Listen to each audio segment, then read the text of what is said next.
আপোনালোকে জানে যে আমি তিনিটা ভাগত আৰু অলপ আগত গ'লে চাৰিটা ভাগত বুলি কম যে আমাৰ শিক্ষা ব্যৱস্থা চাৰিটা ভাগত বিভক্ত হৈ আছে। এটা হ'ল বিশ্ববিদ্যালয় পৰ্যায়, এটা হ'ল টেকনিক্যাল এডুকেশ্যন য'ত ইঞ্জিনিয়াৰিং পলিটেকনিক এইবিলাক আহে, আনটো হ'ল আমাৰ হায়াৰ এডুকেশ্যন য'ত কলেজ বা আমাৰ বিভিন্ন ধৰণৰ ৰিচাৰ্চ ইনষ্টিটিউটসকল আহে, আৰু ফাইনেলি সেকেন্ডাৰী বা এলিমেণ্টাৰী। গতিকে আমি সিদ্ধান্তবিলাক লওঁতে প্ৰতিটো পৰ্যায়ৰ ছাত্ৰ ছাত্ৰী আৰু অভিভাৱকসকলৰ কথা চিন্তা কৰি আমি অহা 2 নৱেম্বৰৰ পৰা অসমৰ শিক্ষানুষ্ঠানসমূহ মুকলি কৰাৰ সিদ্ধান্ত লৈছোঁ।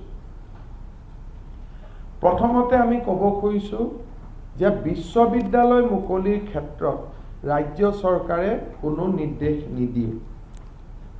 আমি বিশ্ববিদ্যালয়ৰ স্বতন্ত্ৰতাক সন্মান জনাই বিশ্ববিদ্যালয়ৰ এক্সিকিউটিভ কাউন্সিলৰ ওপৰত আমি এৰি দিছোঁ যে তেওঁলোকে বিশ্ববিদ্যালয় কেতিয়া খুলিব, কেনেকৈ খুলিব আৰু কি নিয়ম তেওঁলোকে পালন কৰিব। গতিকে আমি প্ৰথম বুজিব লাগিব যে on university or on postgraduate classes there is no instruction from the state government. আমি কোনো নিৰ্দেশ এই ক্ষেত্ৰত দিয়া নাই। দ্বিতীয় আহিলে কাৰিকৰী শিক্ষা, টেকনিক্যাল এডুকেশ্যন। 2 নৱেম্বৰৰ পৰা সম্পূৰ্ণ স্বাভাৱিকভাৱে পলিটেকনিক আৰু ইঞ্জিনিয়াৰিং কলেজসমূহে নিজৰ স্কুলসমূহ নিজৰ শিক্ষানুষ্ঠানৰ কাম আৰম্ভ কৰিব। So all government engineering college or polytechnic are allowed to reopen with face-to-face class from 2nd November. এখেতসকলৰ ক্ষেত্ৰত হোষ্টেল immediately খোলা নাযাব। So at least first 1 month hostel বন্ধ থাকিব, আৰু প্ৰয়োজন হলে ছাত্ৰ আৱাস খোলাৰ ক্ষেত্ৰত আমি 1 ডিচেম্বৰত সিদ্ধান্ত ল'ম। কিন্তু বৰ্তমান পলিটেকনিক আৰু ইঞ্জিনিয়াৰিং কলেজ 2 তাৰিখে খুলিব, কিন্তু হোষ্টেলবিলাক বন্ধ থাকিব। ক্লাছ কোনোবাই যদি ফেচ টু ফেচ ক্লাছ কৰিব পৰা অৱস্থাত নাথাকে, পলিটেকনিক আৰু ইঞ্জিনিয়াৰিঙত হাইব্ৰিড ক্লাছ হ'ব, অৰ্থাৎ ফেচ টু ফেচ ক্লাছো চলি থাকিব আৰু অনলাইন ক্লাছো চলি থাকিব। কোনোবাই হোষ্টেলৰ কাৰণে আন কিবা অসুবিধাৰ কাৰণে যদি কলেজত আহিব পৰা অৱস্থাত নাথাকে, তেওঁলোকৰ কাৰণে অনলাইন ক্লাছ খোলা থাকিব। So it will be a blend of both online as well as offline, কিন্তু face to face class 2 নৱেম্বৰৰ পৰা আৰম্ভ হ'ব। দ্বিতীয়তে আৰম্ভ হ'ল যে আমাৰ আণ্ডাৰ গ্ৰেজুৱেট ক্লাছেছ, যিটো আমি কলেজত কৰিব যাম। ইয়াত আমাৰ সিদ্ধান্তটো হ'ল যে 2nd নৱেম্বৰ 2020ৰ পৰা অসমৰ সকলো মহাবিদ্যালয়ত স্বাভাৱিক শ্ৰেণী আৰম্ভ হ'ব।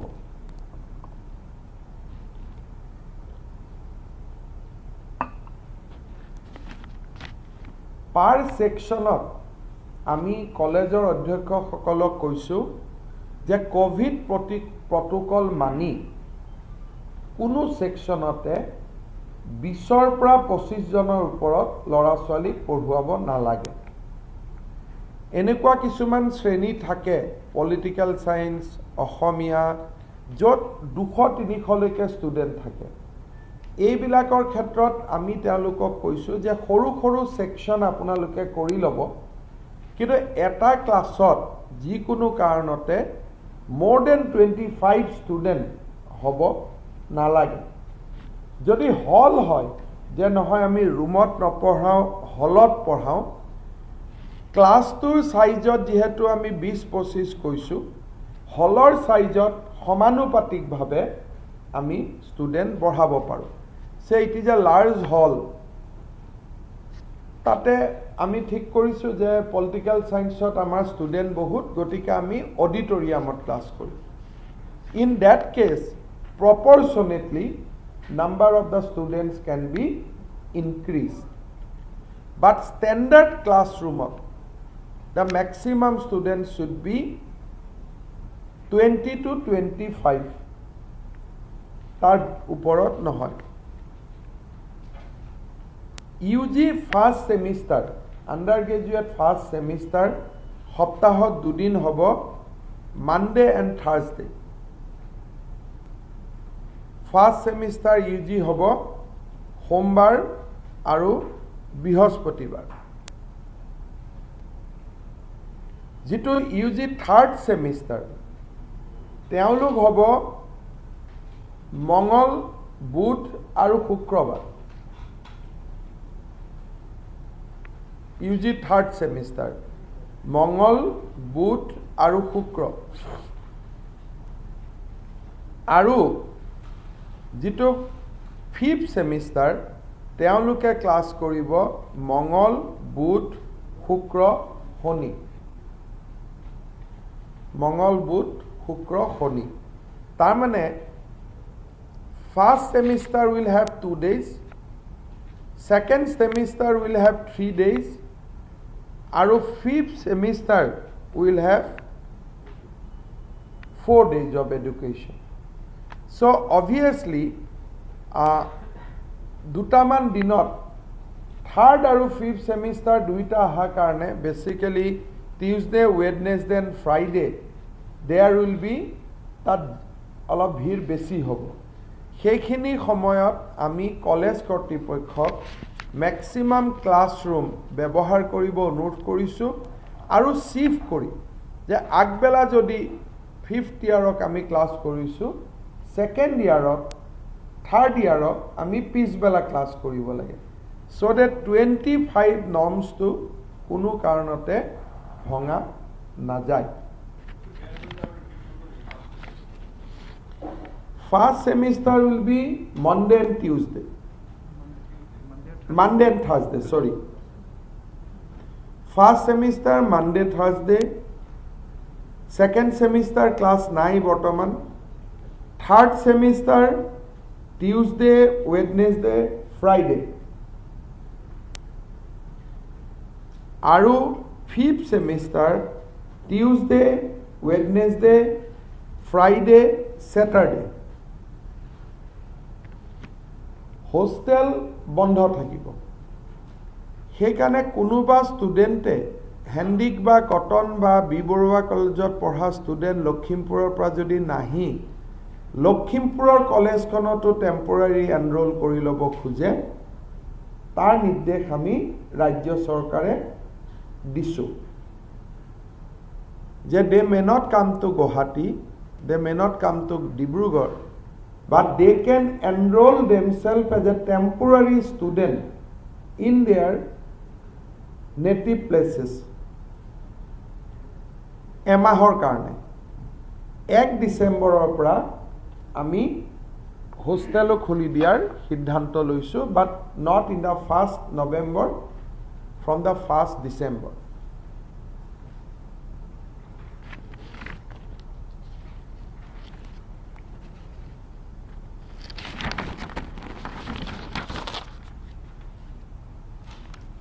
ইয়াৰ পিছত আহিলে school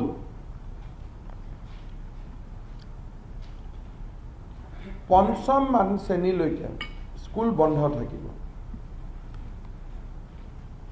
up to class 5th আৰু আমি অসমৰ প্ৰাইভেট স্কুলবিলাককো আমি মানা কৰিছোঁ যে পঞ্চম মান শ্ৰেণীলৈকে কোনেও যাতে স্কুল আৰম্ভ নকৰে up to class 5th অৱশ্যে মিড ডে মিল আনিবৰ কাৰণে গাঁৱত পঢ়া স্কুলৰ ষ্টুডেণ্টসকল স্কুলত যাব পাৰিব আৰু স্কুলত যাওঁতে শিক্ষকসকলে দুই এটা পৰামৰ্শ দিয়া, তেওঁলোকৰ লগত কিবা প্ৰশ্ন যদি চাব দিছিল ওলাই অনা বা একাডেমিক ডিছকাশ্যন কৰা, এই পাৰ্টটো LP স্কুলত খোলা থাকিব। গতিকে মিড ডে মিল বিলাবৰ কাৰণে নিৰ্দিষ্ট কৰা দিনত ষ্টুডেণ্ট আহিব আৰু শিক্ষকৰ লগত ইনফৰ্মেল একাডেমিক এক্সচেঞ্জ কৰিব, কিন্তু ক্লাছ নহয়। So 1 to 6 will remain suspended. 1 to 5. 6 পৰা ক্লাছ আৰম্ভ হ'ব।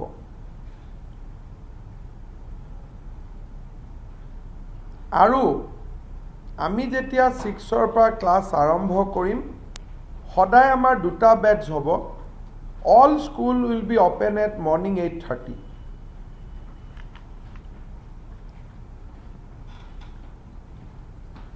8:30 পৰা 12:30 এটা ক্লাছক পঢ়োৱা হ'ব আৰু 1:30 পৰা 4:30 এটা ক্লাছক পঢ়োৱা হ'ব।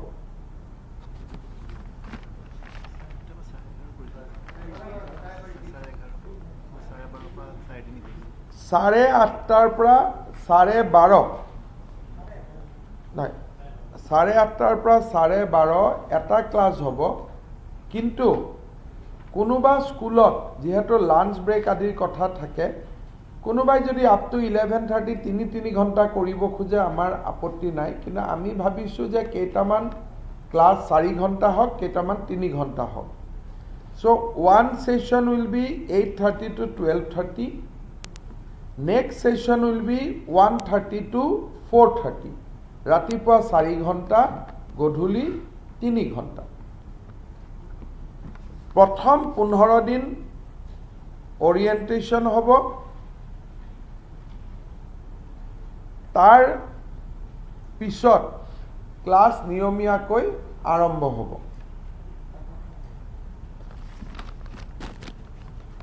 প্ৰত্যেক দিনা ৰাতিপুৱা 50% ক্লাছক মাতা হ'ব, গধূলি 50% ক্লাছক মতা হ'ব।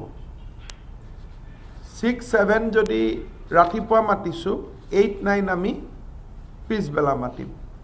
বা 3টা ক্লাছ ক'ৰবাত যদি 6 পৰা 10 আছে, 6-7-8 আমি ৰাতিপুৱা মাতিছোঁ, 8-9-10 আমি গধূলি মাতিছোঁ। এই ধৰণে আমি স্কুলত কনজেশ্যনটো এৰাই চলাৰ বাবে চেষ্টা কৰিম। SCRTয়ে ৰিডিউচ চিলেবাছ নটিফাই কৰিব, য'ত চিলেবাছ কম থাকিব। আৰু আমি এইবাৰ 3টা শ্ৰেণীৰহে পৰীক্ষা পাতিম, 8, 10 আৰু 12। বাকীখিনি বোৰ্ডৰ এক্সাম নহ'ব, স্কুলত লোকেল এক্সাম ল'ব পাৰিব। বাট 8ৰ এটা প্ৰপাৰ এক্সাম হ'ব, 10ৰ এটা এক্সাম হ'ব, 12ৰ এটা এক্সাম হ'ব। 12ৰটো বোৰ্ডে ল'ব, 10ৰটো বোৰ্ডে ল'ব, 8ৰটো স্কুলতে ল'ব। বাকী ক্লাছত এইবাৰ আমি আৰু পৰীক্ষা নলওঁ। তাৰমানে they will be promoted. A student of 9 will be promoted to class 10. Student of 7 will be promoted to 8. But 8 to 9ত নহ'ব, there will be exam on 8. So 8, 10 আৰু 12ত এক্সাম হ'ব, বাকীত এক্সাম নহয়। কিন্তু চিলেবাছ ৰিডিউচ থাকিব। অফক'ৰ্ছ বৰ্তমান আমি mid day মিলত dry ration দি আছোঁ, গ্ৰেজুৱেলি আমি কুক মিললৈকে কনভাৰ্ট কৰিম। হেডমাষ্টাৰসকলে খুব লাহে লাহে এইটো কুক মিললৈকে কনভাৰ্ট কৰিব। এতিয়া আমি ড্ৰাই দি আছোঁ, কাৰণ খাবৰ কাৰণে একেলগে বহিব লাগে। পৰিৱেশ আৰু পৰিস্থিতি চাই ড্ৰাই ৰেচনটো কুক ৰেচনলৈকে তেওঁলোকে কনভাৰ্ট কৰিব।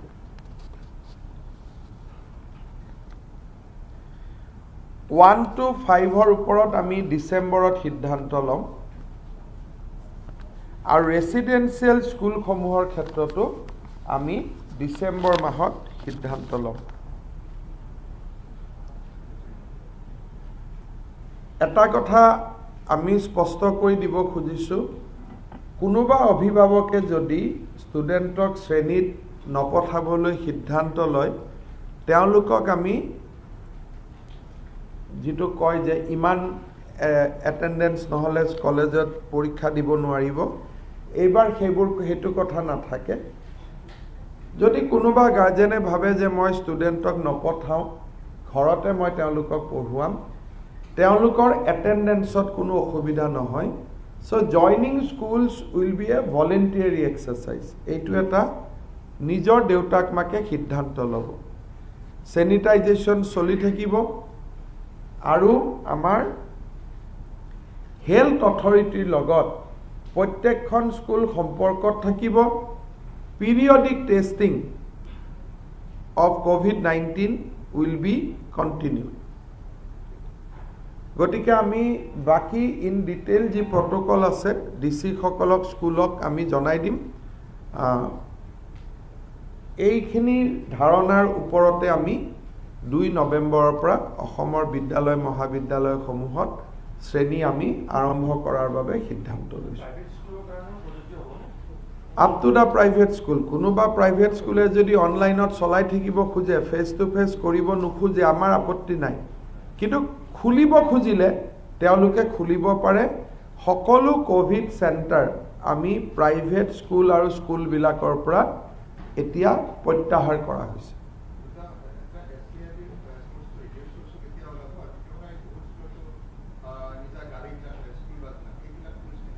স্কুলৰ আমিতো নৰ্মেল বাছবিলাকত এতিয়া 100% পেচেঞ্জাৰ দি দিয়া হৈছে।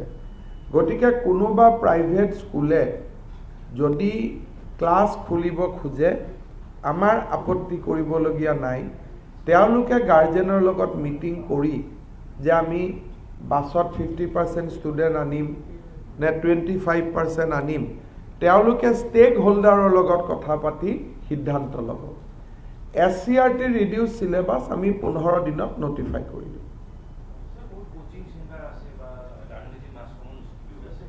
25টা লেভেলত এটা ষ্টেণ্ডাৰ্ড ক্লাছৰুমত 20ৰ পৰা 25জন ষ্টুডেণ্টেৰে tuition, coaching class, coaching centre সকলো খুলিব পাৰে। কিন্তু 20ৰ পৰা এটা ষ্টেণ্ডাৰ্ড যিটো ক্লাছৰুম, সেই ষ্টেণ্ডাৰ্ড ক্লাছৰুমটোত 20ৰ পৰা 25ৰ ওপৰত ষ্টুডেণ্ট হ'ব নালাগে। চেনিটাইজেশ্যন থাকিব লাগিব। আৰু হেল্থ অথৰিটিয়ে যদি টেষ্ট কৰিব খোজে COVID-19, তেওঁলোকে না ক'ব নোৱাৰিব। বাধ্যতামূলকভাৱে তেওঁলোকে চেম্পল দিব লাগিব। যদি স্কুল খোলে তেতিয়াহ'লে এইটো প্ৰট'কল ল'ব লাগিব যে 6 এনেকৈ, 7 এনেকৈ, 8 এনেকৈ, নিয়মটো এইটো। কিন্তু যদি স্কুল নুখোলো বুলি ভাবে, আমি তাত জোৰ নকৰোঁ। কিন্তু স্কুল যদি খুলিব খোজে, প্ৰট'কল এইটোৱে ল'ব লাগিব। This protocol is for both government and private school.